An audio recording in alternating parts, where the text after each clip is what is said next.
Collin est une société qui a été fondée en 1820 à Paris et qui fabriquait du matériel de chirurgie générale pour toutes les spécialités chirurgicales.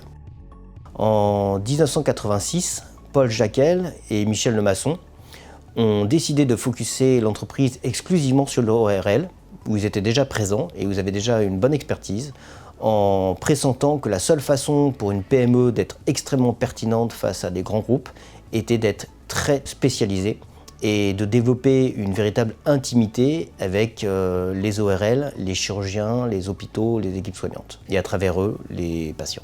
La mission que s'est fixée Collin est d'offrir aux chirurgiens les meilleures solutions et services pour toutes les pathologies de l'ORL.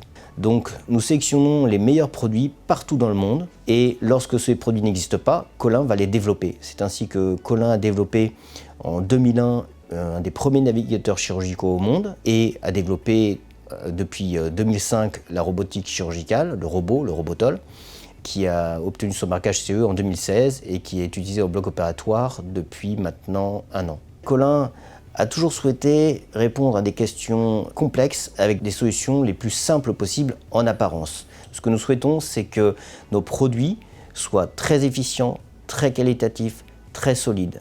Que les équipes savent qu'elles vont avoir une courbe d'apprentissage réduite, qu'il n'y a pas de coût caché, que le coût par malade à l'utilisation est très réduit.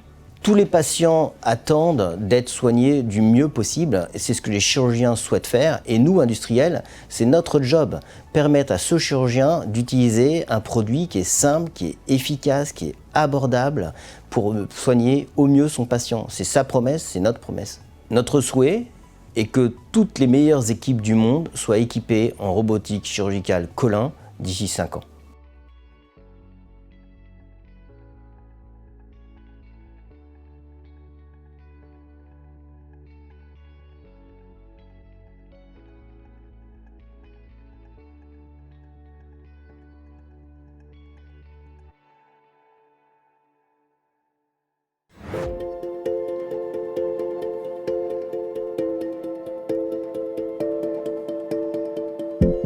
Alors, le Robotol est un système téléopéré qui permet aux chirurgiens d'évoluer dans un espace où les structures sont submillimétriques. Il faut imaginer que l'oreille moyenne, les parties on va dire osseuses, qui est la chaîne ossiculaire, font quelques millimètres, que l'accès à la cochlée c'est à peu près 0,6 mm quand on y fait un trou.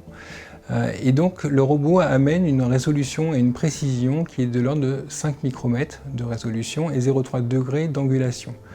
Si on prend par comparaison le tremblement de la main d'un chirurgien expert, nous sommes à 200 micromètres, ce qui donne au Robotol un facteur de 40 en termes de précision accrue. Nous sommes entre le monde de l'horlogerie, où on parle de micronewtons, et nous sommes entre le monde de la mécanique, où on parle de kilonewtons. Et cette partie-là de la mécanique est une branche qui n'est pas facile à aborder, puisqu'on est dans la micromécanique. Et on parle de quelques newtons dans quelques millimètres carrés. Entre l'équipe d'ingénieurs et l'équipe des médecins, on a eu une très très bonne entente. L'objectif était vraiment d'amener un robot au bloc opératoire et pour ce faire, les années ont démontré que la connaissance de chacun et les compétences de chacun ont pu faire en sorte que ce projet ait un sens, soit économiquement viable et apporte un vrai bénéfice pour le patient.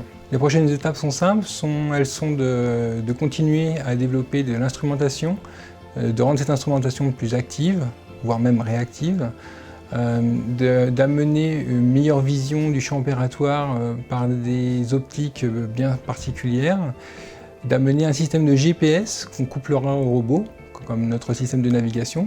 Ce système de GPS permettra au chirurgien de savoir où est placé son instrument dans le site opératoire et in fine, on va dire que à moyen terme, le robot sera un vecteur pour apporter des solutions thérapeutiques dans l'oreille interne.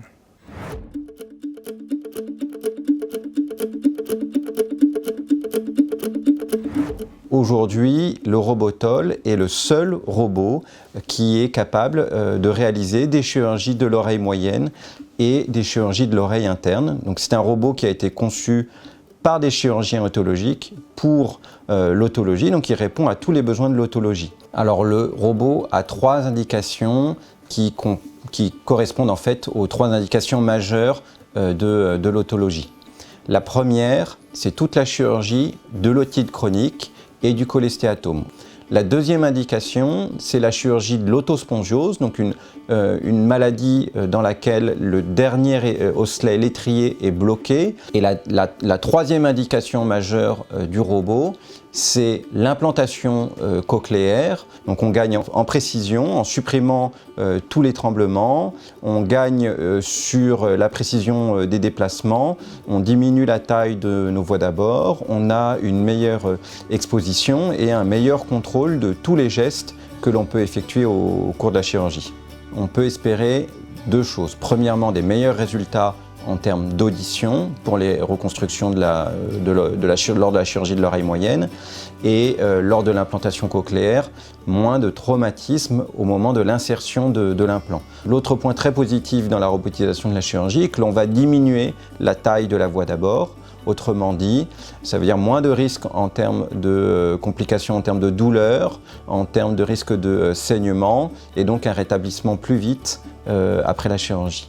Le fait que le robot nous tienne les instruments de manière complètement stable au fond du champ opératoire nous permet, en cours de chirurgie, de nous poser, de prendre le temps de la réflexion, d'analyser la scène opératoire, de tourner avec le microscope autour des instruments afin de mieux analyser les choses pour guider le geste. Donc, en l'occurrence, on supprime toutes les difficultés mentales, la fatigue et le stress qui va être lié à la dextérité manuelle pour pouvoir mieux se concentrer sur la gestuelle. Je ne pourrais pas me passer du robot puisqu'aujourd'hui, je le propose systématiquement en première intention à mes patients pour toutes les chirurgies. Me passer du robot aujourd'hui serait pour moi un retour en arrière puisqu'il nous apporte un confort, une précision qui est inégalée, qui n'est pas possible d'atteindre manuellement malgré une grande expérience, malgré une courbe d'apprentissage longue. Donc aujourd'hui, l'utilisation du robot me paraît indispensable pour mes chirurgies du quotidien.